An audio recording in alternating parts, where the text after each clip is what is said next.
제가 육체적으로 어디가 아프거나 시원찮은 사람은 아닌데 심적으로 상처를 너무 많이 받아 아픈 사람이거든요.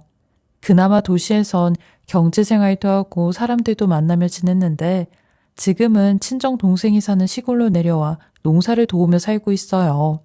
그리고 요즘은 겨울이라 일거리가 아예 없어 이렇게 집에서 사연을 들으며 시간을 많이 보내고 있는데 저도 제가 겪은 3년 전 이야기를 해볼까 신청을 하게 되었어요.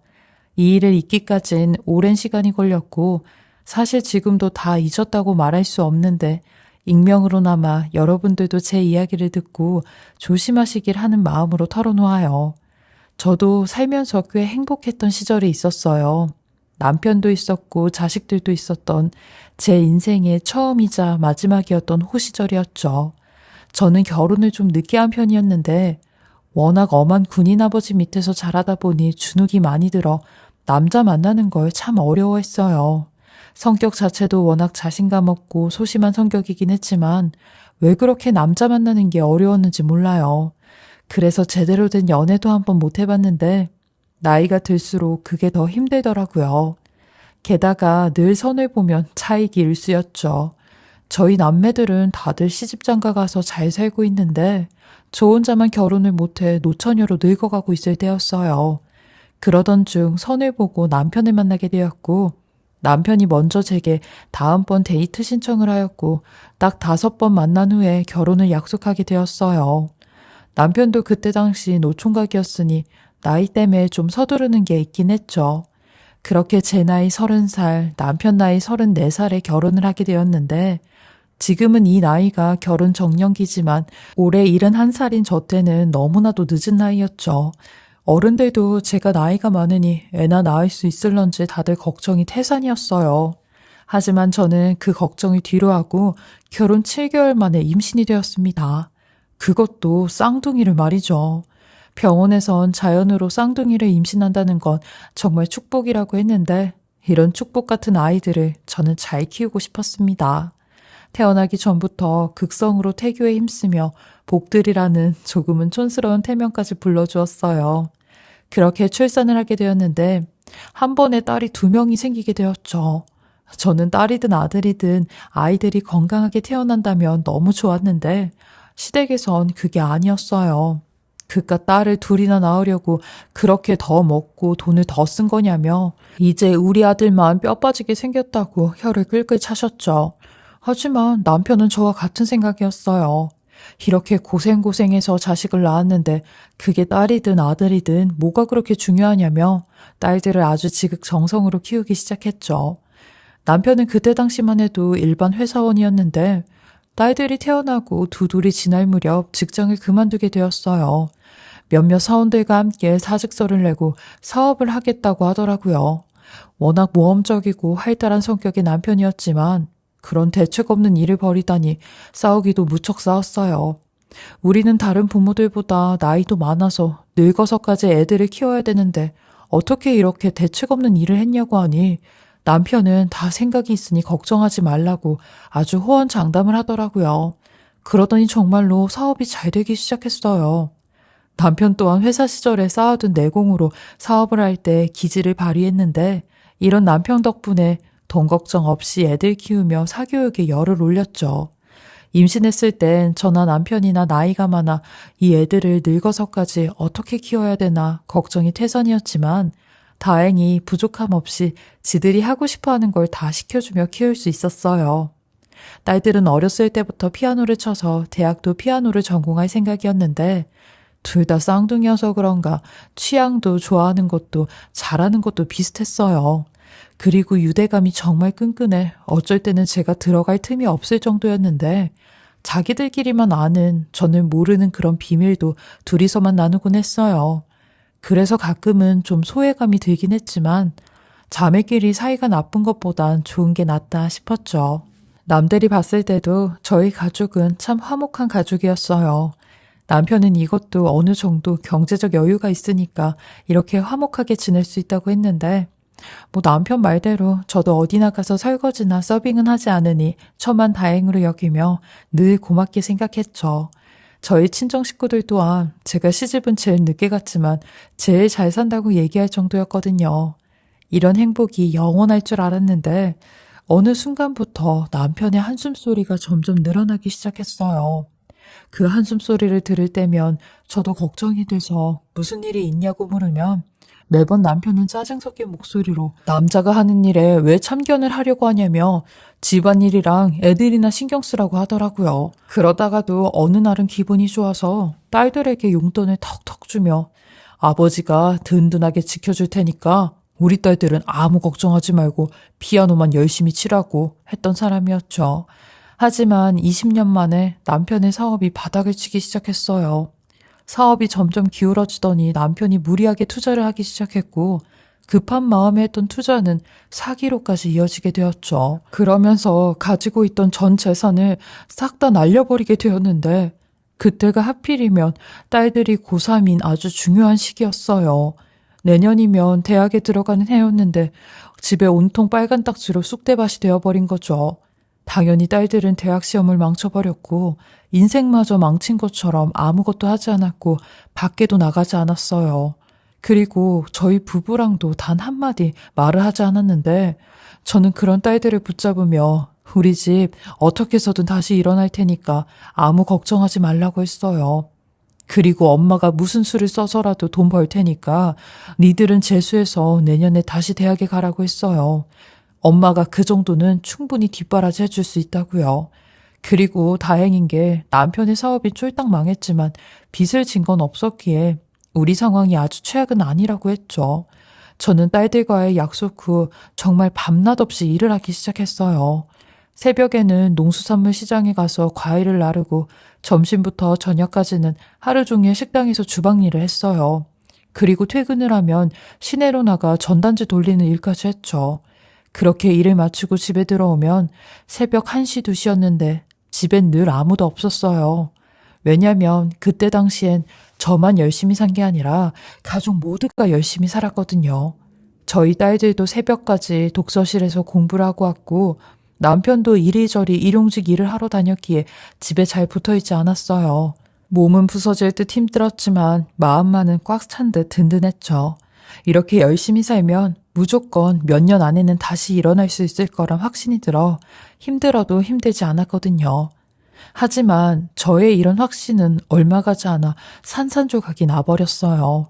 하루는 제가 호프집 전단지를 돌리게 되어서 전단지를 받으러 호프집에 들어갔는데 글쎄 저희 딸들이 그곳에서 고주망태가 되어 어떤 남자들하고 술을 마시고 있는 겁니다. 막 남자들 품에 안겨져 있는데 그걸 보니 가만히 있을 수 없었고 당장 딸들을 데리고 나와 뭐하고 있는 거냐고 다그쳤어요. 그러니 큰애가 제게 소리를 치며 우리도 성인인데 스트레스 받으면 술도 마실 수도 있는 거지. 왜 쪽팔리게 남자들 앞에서 우리를 끌고 나오냐고. 우리가 무슨 애야? 우리가 무슨 불법을 저지르고 있었냐고. 엄마나 아빠야말로 성인이 돼선 자기 자식들 끝까지 책임도 못 지은 주제에 왜 우리한테 뭐라고 하는데. 맞아. 언니 말이 다 맞네. 그깟 푼돈 벌면서 우리 레슨이나 제대로 시킬 수 있냐고. 그렇게 버는 돈으로 우리 대학 졸업이나 시켜줄 수 있어? 능력도 없으면서. 라는 두 딸의 말에 저도 모르게 손을 올리고 말았어요. 니들 지금 술주정으로 이런 소리 하는 거면 내가 한 번은 용서하지만 맨정신으로 또 그런 소리 하면 엄마도 다 포기해버릴 거야. 다 같이 죽는 거라고. 알겠어? 남편이 사업을 말아먹어 빈털터리가 되었을 때도 울지 않았는데 딸들에게 이런 말을 들으니 그동안 참아왔던 서러움이 복받쳐 엉엉거리며 오열을 했어요. 딸들은 길바닥에서 울고 있는 저를 그냥 내버려둔 채 지들끼리 사라졌고 그날 밤 집에 들어오지도 않았는데 이때부터 점점 딸들이 엇나가기 시작했어요. 저도 그럴 때마다 딸들을 더 심하게 감시하곤 했는데 매번 독서실에 전화를 걸어 딸들이 자리에 있는지 없는지 물어보곤 했어요. 근데 그럴 때마다 딸들은 자리에 없었어요. 심지어는 제가 주었던 독서실 비용과 학원비 그리고 레슨비까지 다 뒤로 꿍치기 시작하는데 도저히 제 힘으로는 이 둘을 감당하기 힘들어지더라고요. 그래서 결국 전국 팔도로 일을 하러 다니는 남편에게 연락을 해 당신이 와서 애들 좀 관리해야 될 것 같다고 하니 남편이 여보 미안한데 나 집에는 못 들어갈 것 같아. 라는 겁니다.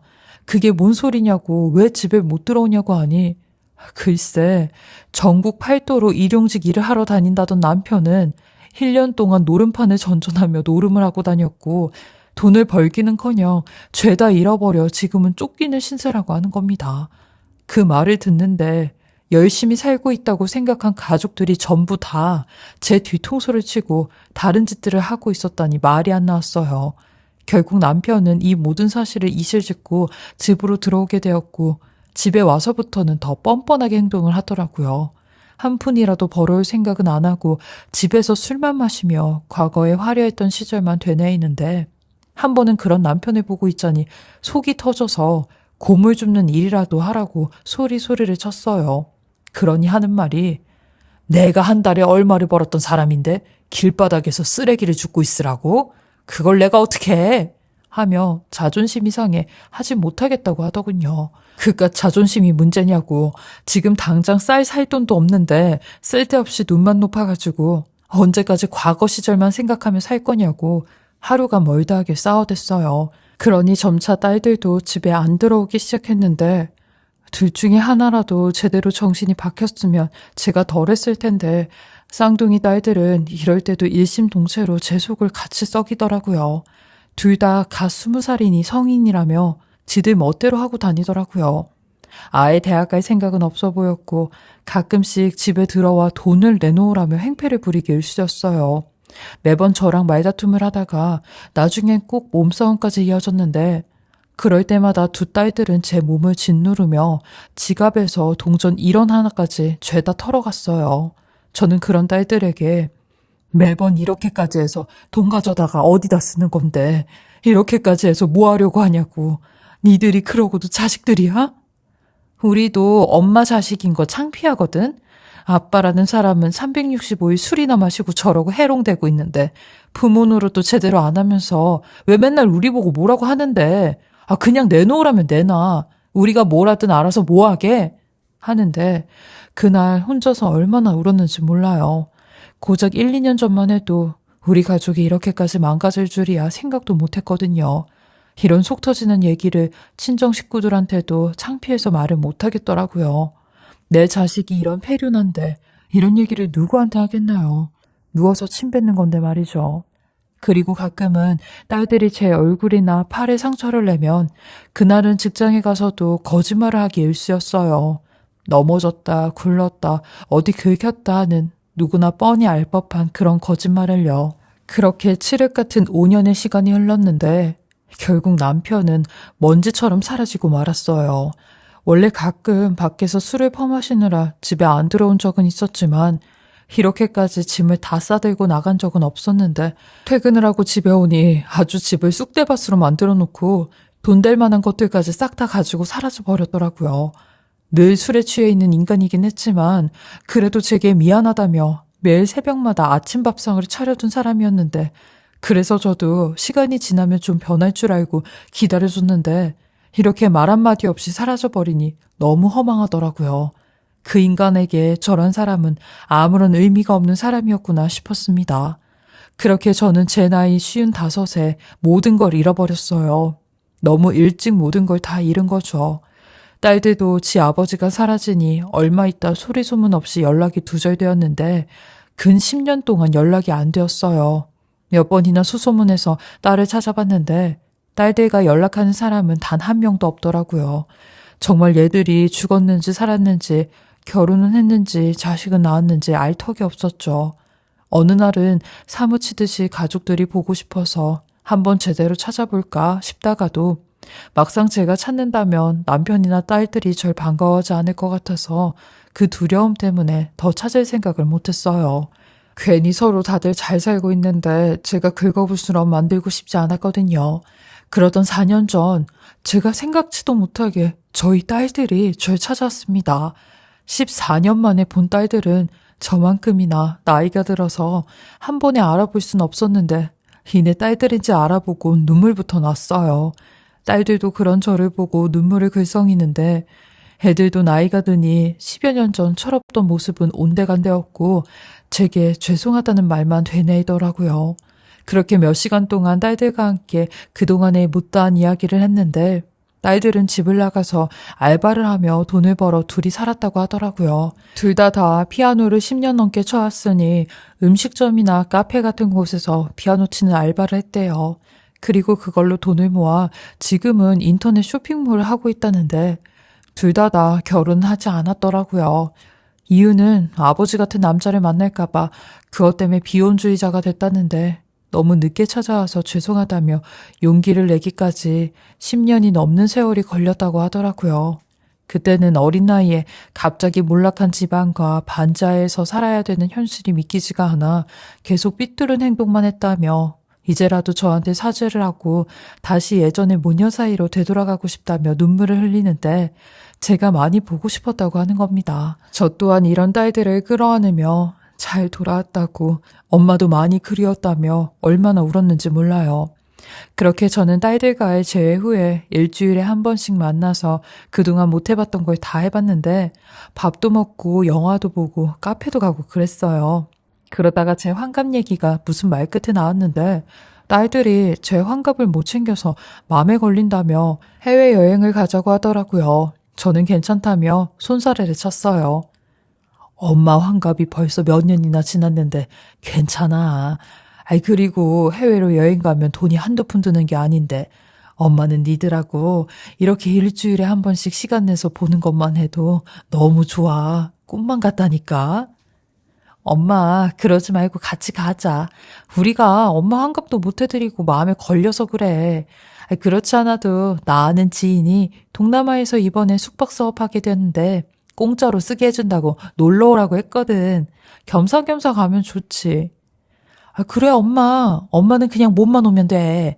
여행 경비는 나랑 언니랑 다 대면 되지. 돈이 문제야? 우리도 남들처럼 모녀끼리 여행도 가고 그러자. 나도 그게 늘 부러웠단 말이야. 딸들의 진심 어린 애교에 저도 알겠다고 하였고 이 말이 나온 지 얼마 되지 않아 바로 동남아로 여행을 가게 되었어요. 저도 옛날이나 남편 잘 나갔을 때 해외여행을 갔지 몇십 년 만에 처음 가는 여행이었죠. 딸들은 우스갯소리로 자기네들 잃어버리지 않게 잘 따라오라고 했는데 그 말이 우스갯소리가 아닌 진심인지 그곳에 가서야 알게 되었죠. 첫날 저녁에 그 나라 술이라며 애들이 주는 술을 마시곤 정신을 잃었는데 눈을 떠보니 머리가 아픈 것보단 팔이 엄청나게 쓰라리고 따가운 겁니다. 그리고 팔 위에 하얀색 헝겊이 덮여져 있는데 그걸 들춰보니 제 팔에 이상한 문양과 숫자가 문신으로 새겨져 있는 겁니다.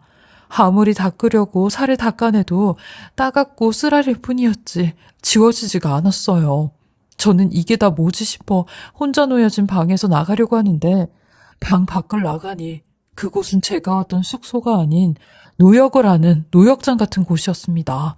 저는 그곳에서 일하는 사람들을 붙잡으며 내 딸들 좀 찾아달라고 하니 절 발견한 어떤 덩치 좋은 남자가 제게 다가와선 한국말로 이봐요 할머니. 할머니가 찾는 딸들은 이미 한국으로 갔거든요.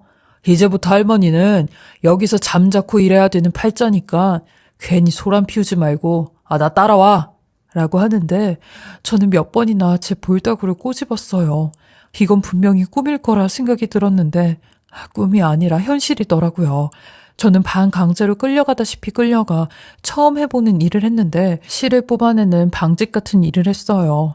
주변엔 온통 동남아인들밖에 없었고 그들 또한 서로 다른 나라에서 왔는지 말이 다 달랐는데 대체 이게 무슨 상황인가 싶었고 저는 얼마 못 가 이 상황이 어떤 상황인지 알게 되었어요. 딸들이 절 여기에 버려두었거나 돈을 받고 넘겼거나 둘 중 하나라 짐작이 갔죠. 살이 덜덜덜 떨리더라고요. 10여 년 만에 나타난 딸년들은 인간이 되어 나타난 줄 알았는데 인간이 아닌 인간의 탈을 쓴 악마가 되어 나타난 거였어요. 저는 그 후부터 여기를 어떻게 빠져나가야 될까만 생각했던 것 같아요. 호랑이 굴에 들어가서도 정신만 차리면 된다고 몸은 시키는 일을 하고 있었지만 머리는 온통 탈출뿐이었죠. 그러던 중 3일째 되던 날이었을 거예요. 그곳은 남자랑 여자가 따로 일을 하다가 밥 먹을 때만 한 곳에서 모여 먹곤 했는데 제가 접시를 집으려고 허리를 굽혔는데 누군가 제 옆에서 팔을 뻗더라고요. 그래서 저도 모르게 그 사람의 팔을 보게 되었죠. 근데 그 사람의 팔에 저와 같은 모양의 문신이 새겨져 있는 겁니다. 전 그걸 보고 너무 놀라서 그 사람을 쳐다보았는데 들고 있던 접시를 놓치고 말았네요. 그러니 그 남자 또한 저를 보곤 손가락으로 조용히 하라는 사인을 주는데 그 사람은 다름 아닌 10여 년 전 소리 소문 없이 사라졌던 제 남편이었습니다. 남편은 머리가 새하얗게 새었고 몸은 얼마나 말랐는지 피골이 상접해 있는데 누가 봐도 제 남편이었어요. 남편은 몰래 제게 쪽지를 하나 건네주었고 저는 당장 화장실로 달려가 그 쪽지를 다 읽어보았어요. 남편은 제가 여기 온 날 바로 저를 알아봤다고 하더라고요. 근데 저는 워낙 땅만 쳐다보고 다녀서 남편을 몰라본 거였죠. 남편 말로는 13년 전 딸들이 누군가 찾아왔다고 하여 문 밖으로 나갔는데 웬 조폭 같은 남자들이 본인을 끌고 갔고 딸들과 그 사람들이 얘기하는 걸 들었는데 짐은 미리 다 싸두었으니 그걸 가지고 가라는 그런 대화를 했다고 하더라고요. 그렇게 남편은 그 길로 지하실에도 있다가 섬에도 갔다가 이곳저곳 전전하다가 여기 온 지는 1년 정도 안 되었다는데 남편 말로는 아마 딸들이 사주를 한 것 같다는 겁니다. 이 부분은 저도 그렇게 생각을 하고 있었기에 충분히 그럴 만도 하겠다 생각을 했고 여기서 나가야 된다는 남편의 말대로 매일 3번씩 남편과 식당에서 쪽지를 주고받았어요. 남편은 생각보다 여기를 빠져나갈 수 있는 방법은 많다고 하였고 감시하는 놈들이 물건을 팔러 나갈 때나 술을 마실 때 그 틈을 타 도망을 가면 될 것 같다고 하였어요. 그러기까지는 몇 달간 더 있다가 감시가 느슨해질 때 그때를 보고 도망을 가자고 하였는데 저는 몇 달간도 더 못 기다릴 것 같다고 하였고 내일 당장이라도 틈이 보이면 도망을 가자고 하였어요.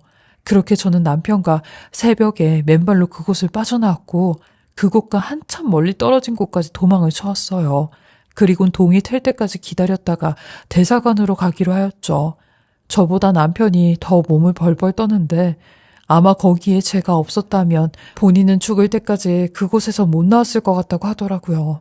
남편은 그 사람들과 이곳저곳 옮겨다니며 사람 이하의 대우까지 받았다는데 이 모든 게 분명히 딸들이 계획한 일이라며 거품을 물더라고요.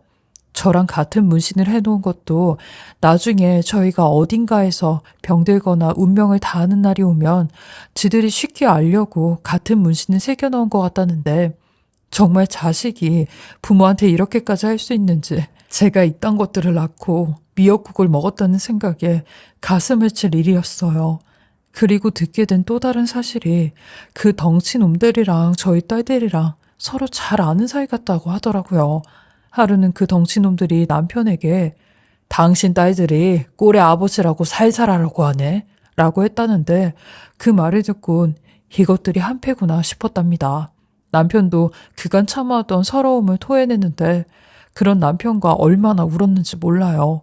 그리고 동이 터오자 저는 남편이 구깃구깃 모아놓은 쌈짓돈으로 대사관까지 갈 수 있었고 저희가 처했던 상황 설명을 한 뒤 며칠 뒤 바로 한국으로 돌아올 수 있었어요. 거기서부터 탈출해서 한국까지 온 이야기를 하려면 아마 2박 3일은 좋게 걸릴 것 같아 이렇게 간단하게 이야기를 하는데 그거 하나는 확실히 말할 수 있을 것 같아요. 뭐냐면 그 상황이 매 순간 두려움과 무서움의 연속이었다는 걸요. 그렇게 저희는 한국에 오자마자 딸들을 노인 유기 및 방임으로 고소를 하였고 그 덩치들 두 놈 또한 불법 감금으로 고소를 하였어요. 딸들은 고소장을 받자마자 저희 부부를 찾아와 빌고 또 빌었는데 저희는 눈 하나 깜빡하지 않았고 소름 돋으니 우리 앞에 나타나지 말라고 했어요. 니들이 지은 죄를 어찌 2, 3년 안에 다 갚겠냐고 이건 평생 갚아도 모자란 죄라고 했죠. 그리고 그 덩치놈들도 고소했으니까 니네가 연락하라고 해서 알려주라고 했어요. 니들 서로 잘하는 사이니까 바로 연락될 거 아니냐고 했죠. 대체 그런 놈들이랑은 어떻게 아는 사이냐고 하니 지들이 24, 5...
무렵에 다니던 나이트클럽이 있었는데 그 나이트클럽을 운영했던 막내 조폭들이었다네요. 정말 기가 찰 노릇이었어요. 딸들은 계속해서 저희 부부 때문에 엇나가기 시작했다며 저희 탓을 하는데 그런 딸들에게 고래고래 소리를 지르며 이건 단순히 늦사춘기 늦바람의 문제가 아니라 니들 인성의 문제라고 했어요. 부모 탓도 적당히 해야지. 니들보다 못한 사람들도 열심히 사는데 니들은 그거 하나 조금 힘들다고 부모를 갖다 팔아먹냐고 난리를 쳤죠. 거기에 씻을 수 없는 이딴 문신까지 새겨놓고 그러고도 니들이 사람이냐고 했네요. 이러고도 자식이니까 한 번만 봐달라는 그딴 소리 하고 싶냐고 했죠. 부모는 자식이니까 봐줘도 되는 거고 자식은 부모를 맡겨도 되는 거냐고 했어요. 그러니 가증스러운 눈물을 흘리는데 저는 그런 딸들에게 니들이 이렇게 우리 앞에서 눈물 흘리며 쇼할 줄 알고 접근 금지 신청도 같이 해뒀으니까 2번 다시 나타나지 마 라고 했어요. 결국 딸들과 덩치들은 각각 징역을 선고받았고 복역을 하게 되어 소송은 마무리가 되었어요.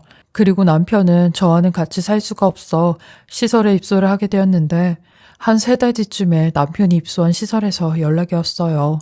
근데 관계자가 한참이나 말을 못 꺼내며 뜸을 들이고 있더라고요. 그리고 저는 그 정적에 느낌적으로 남편이 잘못되었다는 걸 알 수 있었어요. 그래서 남편이 잘못되었냐고 물으니 새벽에 스스로 생을 마감했다고 하더라고요. 유서라곤 화장지 한 칸에 끄적인 낙서뿐이었다는데 남편이 쓴 말은 이러했어요.